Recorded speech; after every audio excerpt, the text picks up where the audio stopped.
Welcome to this session of the Intuitive Medicine Summit, where we'll explore ways to participate in our own healing with my guest, Tina Zion. Our topic today is becoming a medical intuitive. Tina Zion is a first-place Gold Award-winning author, globally recognized as a specialist in medical intuition and mediumship.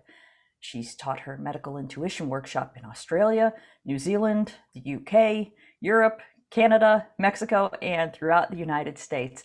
And she's with us today. Tina, thank you so much for joining us. It's so good to see you. Welcome. Thank you so much. I'm very pleased about this. Thank you. I am too. I've been wanting to talk to you about this for a long time. And as I mentioned, you teach classes all over the world. And in your classes, you teach that medical intuition is a learned skill, not just a special gift. That's good news. And that intuition is a natural ability that everyone has.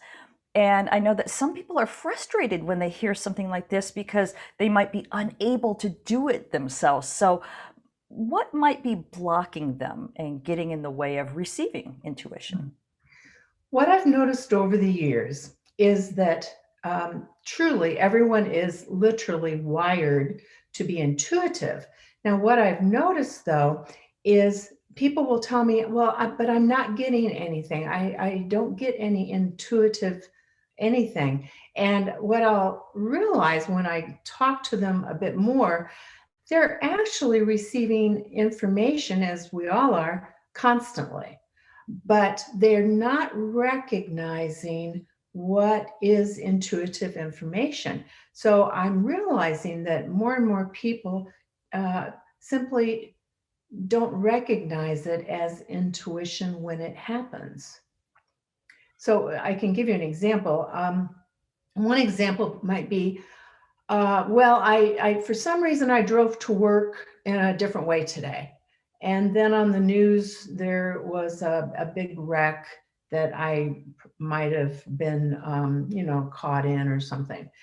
And then people tend to just blow that off. They tend to just don't recognize it, that their instincts are a lot of what intuition is and how it comes to us. So that would be a real simple example of it's just not recognized. Right, right. Well, I know one thing that I've even had personal experience with. Many of my friends and I have talked about this. How do you tell the difference between an actual intuitive hit and your imagination? So many of us think, well, I'm just making this up. How can I tell this really is intuition?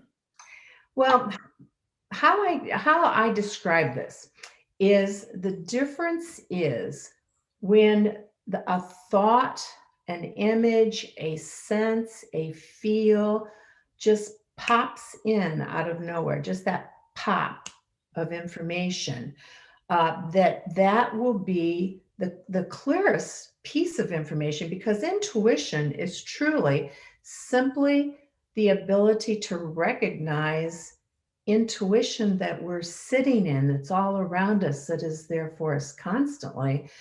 So it's simply a matter of taking the most instant when it pops in out of nowhere. hmm Okay. Well, do you find that when you're doing that, that an intuitive hit has, for me anyway, it's sort of a neutral feeling. It just sort of feels true, whereas opposed to something that I might think is an intuitive hit might be tinged with an anxiety. Mm, mm. Intuition, now, if you think of it as, again, the ability to receive information, that it will be very, very neutral. So if there's an emotional impact, like a to it, then that is really our thoughts and emotions getting more in the way. So that would be the difference. That intuition is simply very, very neutral, and it will be very, very consistent about a decision we're trying to make, or very consistent about a decision or a choice that we have to make in life. There won't be an emotion to it. Okay. Well, then, since we've laid this foundation about basic intuition, let's move more into medical intuition. You say that everybody can learn to do this. Um, do you believe that everybody has the ability to read their own body signals, or that we can all even read other people's? Is there a differentiation between those two abilities?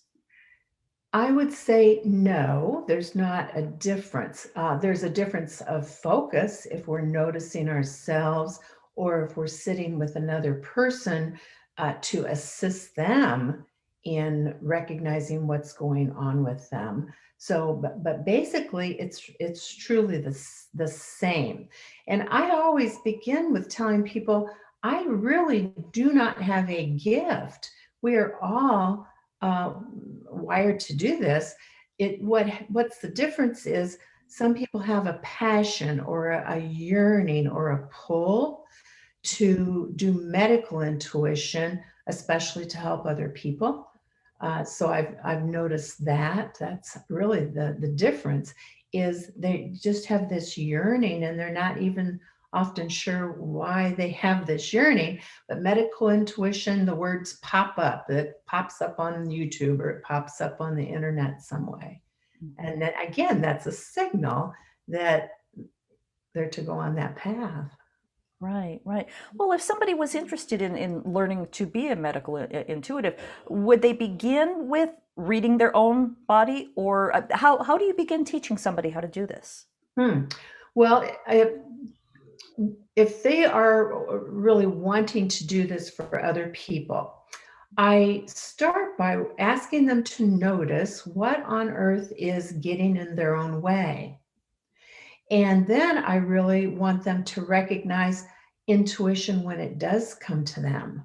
So, like if you and I were doing a session right now for you, I would ask you to just relax and allow yourself to be open because we're very, very powerful. We're very much in charge of our bodies and our thoughts and our emotions and our energy field, but many people don't feel like they're in charge.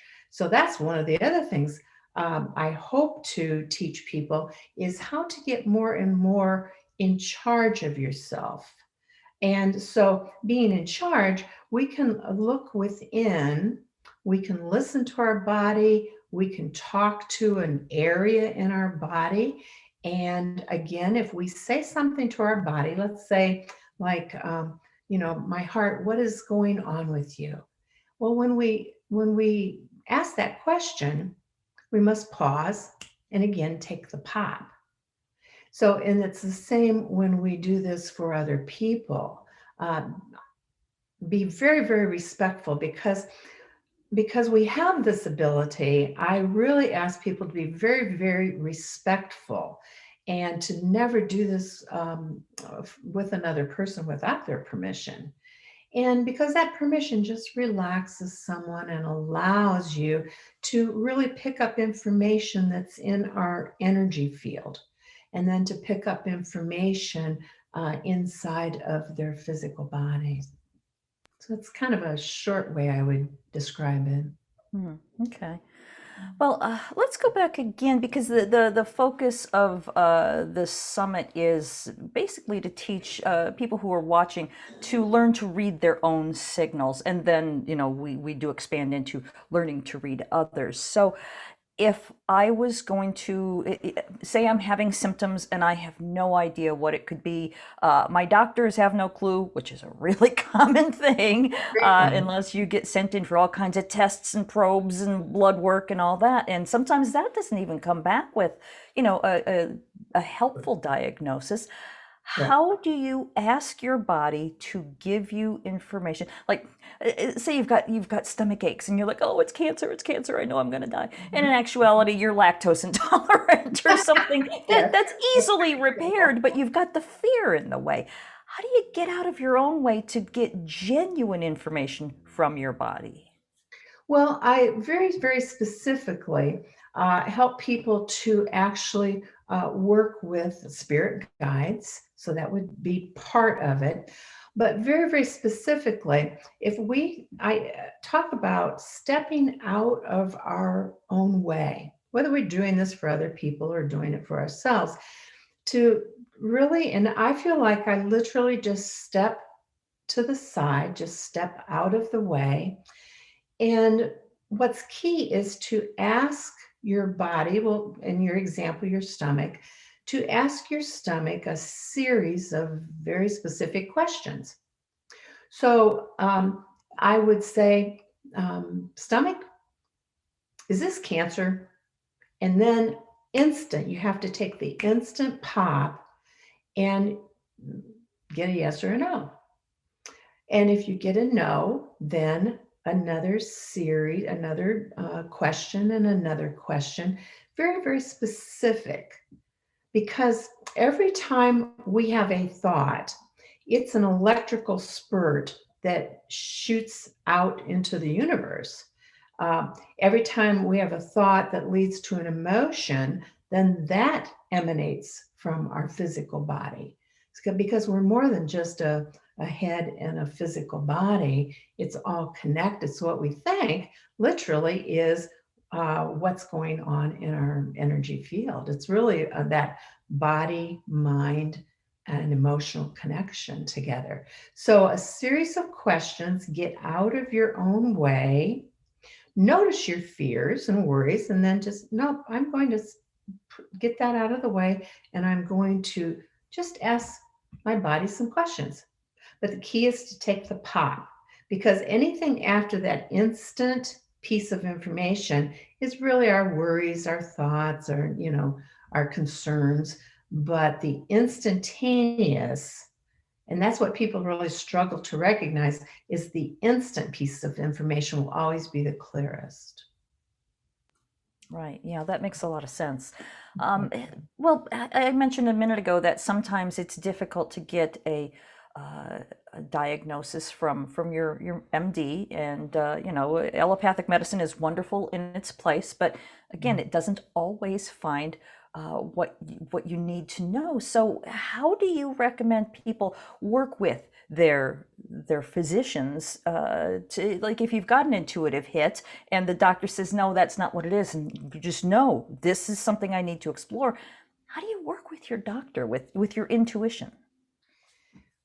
Do not use the word psychic or intuition, first of all, because those are like key words that set off alarms with a lot of people. So just you just say it without those kind of emotional words, and just say, I keep getting a sense that it is da da da. I keep thinking, I keep feeling, I keep noticing. You use those types of words, because as soon as we say, psychic, or I got an intuitive hit, um, sometimes walls come up. And the nurses and the doctors' eyes will glaze over or something. But that being said, I want to also say that physicians, nurses, physical therapists, nurse practitioners are more and more and more open to this, and are actually learning how to do this even better, because they're recognizing that they just know things about people before they open a chart, before they turn on the computer to their clients' files. They just, or they touch the doorknob and walk into an exam room, and they just know something just like that. So even the medical world is really, I'm so excited about this part. The medical world is really starting to open up to this very much, very much, very much. Yeah, yeah. Actually, I know nurses for the longest time were sort of leading this trend. They're taking classes in healing touch and Reiki, et cetera, that type of thing. Exactly. So then, if you're looking for a new doctor, maybe you've been working with somebody who won't listen to you when you're trying to tell them what you're sensing. So you're looking for somebody who will use their own intuition. Aside from just relying on synchronicity, how can you find a medical team to work with that does use their intuition? had anyone ever ask me that. So that's a very special question that I have found just because I am a registered nurse and I know a lot of people in the medical field that the key term that the medical field uses is integrative. And what that word to them really means is holistic. And so those physicians and nurse practitioners in the integrative medicine category tend to be very open to this because they're already leaning or very deep into a holistic way. And so they're already recognizing that thoughts affect our physical body. Thoughts lead to emotions, and emotions affect our physical body. So they just don't think we're thinking heads and separate from our body. So that would be a really key word to look for when you're searching for medical practitioners. Okay. Now, Integrative. this next question, I want to be very careful and give a disclaimer that we're not offering any sort of medical advice. Please Mm. don't listen to this conversation and go off and do something that might harm yourself. But as far as like natural vitamins, that type of thing. How can you tell if you simply just need more vitamin C and that type of thing? If you don't live in an area where it's easy to find a practitioner for this type of stuff, how do you recommend people handle that? Because we have to be careful with herbs and vitamins as well. Yes, yes, because they're medicinal too. People will be, I have seen people that are taking fistfuls of things and they think, well, they're just supplements and they're taking fistfuls, when in fact, energetically, I'll pick up like an action like this, like a movement. And what that means to me is they're taking so much that some of those things are fighting against each other. So one of the ways I would say you can do it in a health food store or the grocery store. You can actually hold, in your example, vitamins, a bottle of vitamin C, and just notice the feel of it. Just notice if that feels like neutral. Notice if it feels like a downward feeling or a sinking feeling, and I would say that would be a no, you don't need to take that supplement, or an uplifting feeling. And see, that would be that would be a yes for me. So that would be a very simple way to describe it. Hmm. Okay. Well, so another aspect of intuition in medicine that I personally find fascinating is the idea. Well, Louise Hay actually popularized this way of thinking that certain illnesses in various parts of the body symbolically represent emotional states. What are your thoughts on that sort of way of looking at the body? That's key in medical intuition, and that's key in medical intuition for ourselves. Because, and here's another thing I would add to that, phrases in our language actually are talking about that body, mind, and emotional connection. So, for, a simple example is someone who's having struggles with one side or both sides of their neck and shoulders. Well, look at the phrases in our language. Oh, he is just shoulders so much responsibility. Well, see, there's the thought of I am responsible for da da da. And oh, I'm feeling the emotion of that responsibility. And because every thought and every emotion is an electrical spurt or an electrical surge, that particular vibration will tend, the vibration of responsibility will tend to congregate and land, so to speak, in our sides of our neck and our shoulders. That's just a very simple example, but it's very true. And so, in that body mind emotional connection, Louise Hay, for example, was very wonderful and very precise, by the way, of recognizing particular thoughts, particular emotions tend to go to particular areas of our body. Hmm. Yeah, Yeah, yeah. yeah, Well, I like the way that you mentioned that the wording that we use, like, "Oh, I'm sick and tired," or "Oh, you're killing me." yes, yeah, Those kinds of phrases exactly. actually can affect your health. Let's talk Yeah. about how does that actually work? Well, truly, here's another one. Oh, I felt like she just stabbed me in the back when she said those words. Well, if you received it in that way, see that is an emotional hit, and that has possibly affected us, depending on what degree it is. So it works because we are one unit, and recognizing that is one of the first key ways to actually begin to do medical intuition on ourselves. What thoughts and emotions keep repeating? Look for the repetition in what keeps repeating. And then look for, ooh, when I think or feel that in my thoughts, where is my body tightening? Where does my body feel like a cramp? Where does my body feel extra heavy? And see, that's how that we're actually communicating with our body, and our body's communicating with us. It's simply a matter of learning how to notice the signals and notice the meaning underneath signals. Hmm. Yes. Yeah. What you're saying here brings up another question I've noticed over my lifetime, that oftentimes when you have a vacation, you'll have like a week or two off, finally you can relax, and you end up getting sick while you're on vacation.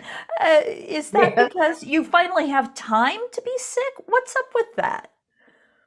Well, it has a lot to do with time to be sick. It has a lot to do with our defenses relaxing, but it's also a time that we notice ourselves more. See, we're so busy in life that we're attending to this person, we're attending to this task, we're attending to this assignment in our work, things like that. But on vacation, oh wait, it's time to attend to ourselves. So I would ask people, if they've noticed that pattern, to notice what kind of illness they often get.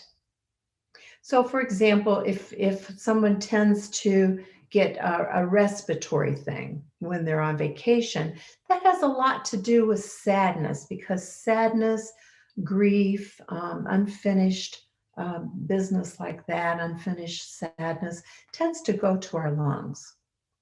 If we have a stomach situation, a stomach problem during our vacation, that would be a signal that we're not feeling as powerful, because that's our power center, the solar plexus right above our belly button. And so that would be a signal that your body's giving to you that you're losing your own sense of empowerment to something or to someone. Mm. Right, right. Well, since we're talking about the emotional aspects of illness, let's talk about things that are not necessarily considered physical ailments, like anxiety. If you suffer from anxiety, is do you consider that a physical ailment, or is that a precursor to physical illness? Well, it becomes, many people would say that is their illness, is anxiety. What I would ask people to notice, see, again, it's simply intuition is simply receiving and recognizing information as it comes to us in all kinds of ways. So I would ask someone just to recognize um, what the symptom is, recognize where it's at, recognize what is happening. And that's really how I would say that. But tell me, did that answer your question? Yeah, yeah. It leads into another one. Depression is one that comes along with anxiety commonly. What are your thoughts on depression? Okay. Depression is uh, a burden, it's a heaviness, it's unresolved issues. And along with anxiety, see, anxiety is truly just a surge of energy. And so I would ask someone with anxiety to notice where the surge begins in their body, where it tends to clamp down on. A lot of people will say, well, I feel it in my chest, or I feel it in my throat. Many people, or I'll, feel it in my gut. Those are kind of the three primary places, which will be very telling about where the body is clamping down. Because when the surge of energy, I just ask people, start to notice this as a beautiful surge of energy and let it surge through you, but let it also rise up like a fountain from the top of your head. Now, depression tends to be, rather than a surge, it tends to be compressing or a tamping down. And so the same thing with that. Where do you feel the depression at? What are your thoughts inside of the depression? Get to know, instead of trying to get away from all this stuff, I would ask the viewers to really get to know more about your symptom, your depression, your anxiety, and you will know more about you. So, really, medical intuition is really learning to notice the very, very, very subtle pieces of information is really what it feels like I teach. If I could, boil it down to the very minute, it's simply recognizing and noticing the very subtle. Right. Let's go into a slightly different direction here as far as like inherited illnesses. We may, breast cancer may run in our family, or heart disease may run in our family. So we sort of assume we are going to end up getting it, and maybe we live our lives accordingly or not. What are your thoughts on that type of thing? Genetic things, if you notice, if there's something that comes down through the genetics in a family, the family tends to talk about it a lot. Well, we have this particular kind of cancer, and so everybody's talking about it, which adds to the energy of it, adds to being open to it. The worry weakens our energy field. So be aware of that, but also notice that even though something's coming through in the genetics, not everyone gets it. And so even science now has determined that emotion, which is always begins with thought, emotion turns genetic keys on or turns them off. So once again, we have a great deal of control with this, but we don't realize we have control about it. That's kind of a short answer, I would say. But you notice that in the genetics, not everyone gets it. So why do some siblings get it and the other ones don't? Right, right. Well, gosh, I know that you do medical intuitive readings in these days where everybody's locked down. Do you do Zoom sessions? Do you do it by phone? And how does that work over the distance? Well, energy doesn't really know distance. So the distance doesn't matter. In fact, a lot of my clients are all over the world. So it's international. Doesn't matter. If you and I were sitting in an office, 3 feet apart from our chairs, it's no different than if we were on the opposite sides of the world, because energy is instantaneous. And so it's simply a matter of energy fields connecting in, which everybody does naturally all day long in their life. But this would be a focus of just connecting in with each other and just noticing all kinds of things, whatever we notice while we connect in together. Doesn't matter how far away it is. All right. Well, since we're on this topic, let me go ahead and mention your website in case anybody does want to connect with you. It's tinazion.com. So if somebody was to visit your website, what would they find there? Well, they would find the information about my workshops, my mentoring sessions, things like that. So that's what they would find. Yeah, because I teach a lot, like what we're doing right now together. And it's my passion to help people understand themselves very, very deeply. And that's not a scary thing because my other goal is to take the fear out of learning about yourself too. That's a precious goal that I have, is to take the fear out of this awareness. Yeah. That's really interesting. What is it that you find people are afraid of? Oh, especially when they're wanting to build their intuitive abilities. They are, here's a lot of the fears that I hear. What if I lose control? What if I don't function well here on Earth, in the Earth plane? What if I start seeing dead people? I hear that quite a bit. So my love is to take the fear out of all this. And especially, I want people to, here's what true balance is, in my opinion, is to have a foot in the physical and a foot in the non-physical, which is the intuitive world, in a very, very balanced way. Very balanced.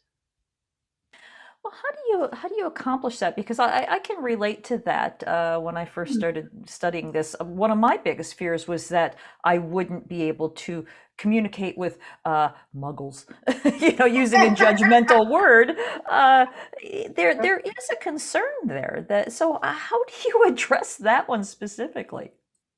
Well, the muggles, I think, are the people that are not intuitive. I think, is that what you're referring to in the Harry Potter world? Um, if you are sitting there in a restaurant and visiting with your friends, you don't say, "Oh, I just got an intuitive hit about you." It's really just being aware of the subtle, as we are also there with the world, because a lot of the world cannot go where the intuitive people go. They aren't interested. They don't want to. They're very connected with the earth plane world, and that's where they need to be in this lifetime. However, the people who are interested in the discussion that you and I are having, they are moving into a more subtle awareness, a more precious awareness, that is very, very wonderful. It doesn't take away from our life in the physical world. It is a balance between the two. Yeah, yeah, absolutely. I agree with that. Well, now we've talked about a lot of things today. We've sort of gone all over the place, and I want to make sure that before we wrap this up, that we haven't left anything out, or that there isn't anything that's coming to mind for you now that you want to make sure that we talk about before we wrap it up. Hmm, that's a good question. Um,